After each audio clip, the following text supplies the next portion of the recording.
Our undergraduate speaker, Corey Maiman, is pursuing a new career in nursing after a lifetime of traveling, working in business, and serving as a pastor at a local church. He has lived in the Southwest, the Northeast, and even China for 3 years. His wife, Jennifer, is also graduating today with her PhD in health practice research. Over the past year, he has connected easily with his patients and their families and has been a strong team leader. His professors say his kind and caring presence and therapeutic relationships with patients will make him a wonderful nurse. He graduates today from the accelerated program for non-nurses.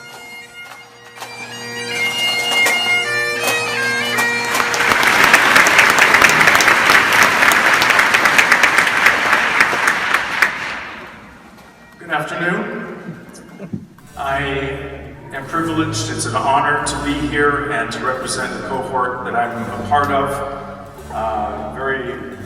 Very quickly we found that we came from a lot of different countries. A lot of us are from New York, and from Rochester, and then elsewhere in the United States. But outside of the United States, we have a very diverse group which reflects the values of this university. We have Ghana, Colombia, Bolivia, India, Iceland, and New Jersey as well.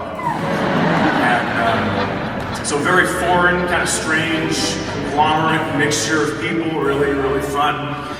It was about 1 year ago, on May 18th, just 5 days short of 1 year, that we converged on the School of Nursing.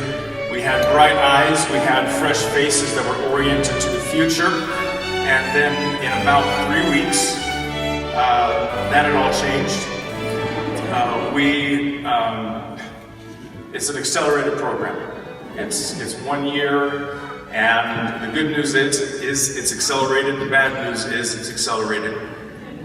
But in that kind of program, of course, you can't necessarily absorb everything, but I wanted to just share a couple of things of what we absorbed.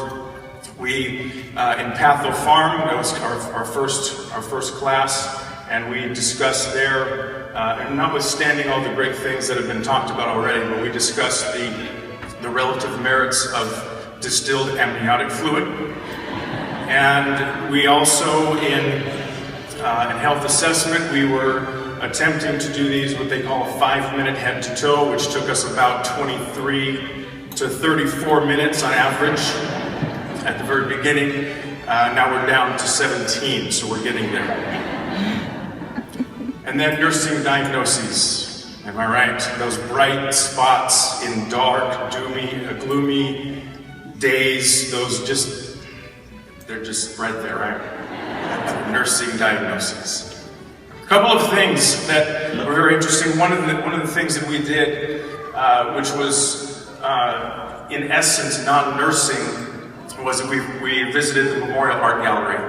And to me, this was one of the most meaningful things that we did. We went around in small groups, and we sat in front of a painting or in front of a sculpture, and we were told, don't jump to any conclusions, don't put your own ideas of what this is about. Let's just look objectively at this, and we're going to just kind of talk about what we see objectively. And very good exercise, very difficult exercise to not jump to those kinds of conclusions and judgments instantly. And the point was, essentially, after we did that, the instructor would then it would give some context for the painting or for the sculpture. They would say, this is the author, here's the time frame in which it was done. Here's the story behind it. So we found out really what should be very obvious is that each one of those things has a story. Each one of those people that family, there's a story there. That sculpture, it's not just someone got creative with a block of marble and decided to carve a girl with a flowing dress. No, actually there's a story behind that, and that girl is not just a girl, but she's someone who's probably looking for a family member or a friend or a lover right around a certain disastrous event in a city called Pompeii. And there's a story behind that sculpture in that person, and that's a very different person than just, oh, that's a nice block of marble. And the point is, I think, that each one of our patients is going to have a story. And that we are to look at that person, because what was drilled into us pretty much from day one is that we will literally, in many cases, have their lives in our hands as nurses. So that's day one. I remember Patrick Hopkins was telling us these kinds of things, and from then on, and for the rest of the year, we found out that as dramatic and important as that is, we're going to also have much more and much less of that patient in our hands. We're going to have various specimens from various orifices in our hands, right? We're going to have things that were in their lungs that they've coughed up in our hands, maybe sometimes on our hands. Gloves and hand sanitizer became our best friends. We also learned, and this is something we have all absorbed very well, and something that the non-medical people really need to understand about how we function, how we think now. We learned that we are now able and expected to ask questions of people that are in normal circumstances not really something you do. So if you can imagine you're maybe just at a wine tasting tour or something, and you're saying, oh, this is a nice 37, and I smell and I taste the hints of oak, and the delicate aftertaste of citrus and floral and the watercress. And by the way, when was your last bowel movement? So those are the kinds of questions we can ask. And not only when, but can you describe that for me? Now you need to understand, these are not just juvenile, idle questions. These are important questions that we would ask of you, so please be patient with us. We're supposed to do this. These fine people behind me have taught us this is what you're supposed to do. This is a part of nursing. So I close. In Rochester, we have, of course, the Erie Canal, and on the Erie Canal there are locks. Locks are very interesting in that you can be a billionaire with a $200 million yacht, and yet from where you are to where you want to be, you need someone else to get there. You need someone who's operating that lock. You cannot get there yourself. It doesn't matter who you are, you need a lock. And there are a lot of locks in here. There's people, the faculty, the administration, our friends and family who have supported us and loved us through this. Many of my classmates came from other places, leaving spouses, leaving children, leaving all these kinds of connections. And as we then go out, I remember back about 10 years ago, my son was, we lived in China, as Dean Rideout said, and my son was made in China.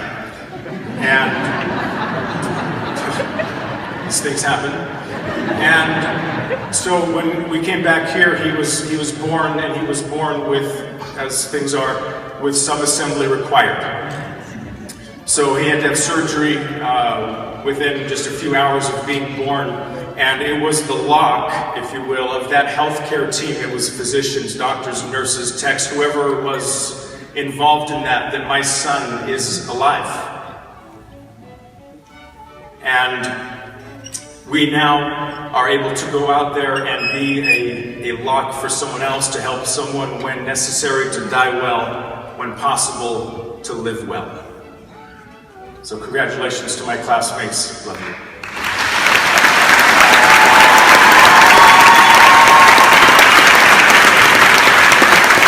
The University of Rochester, upon the recommendation of the faculty of the School of Nursing, admits each of you to the degree of Bachelor of Science and confers upon each of you the rights, privileges, and responsibilities of that degree. Let me offer my personal congratulations and welcome you to the Fellowship of Scholars. Congratulations. Corey R. Mammon.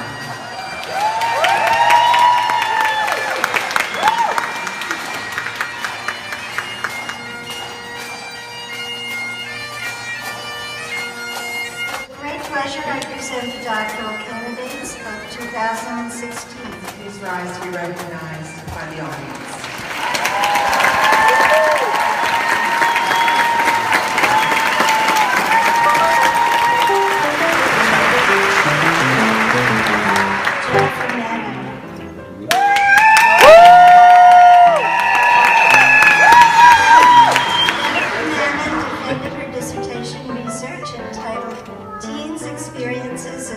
Self-management on March 22nd, 2016.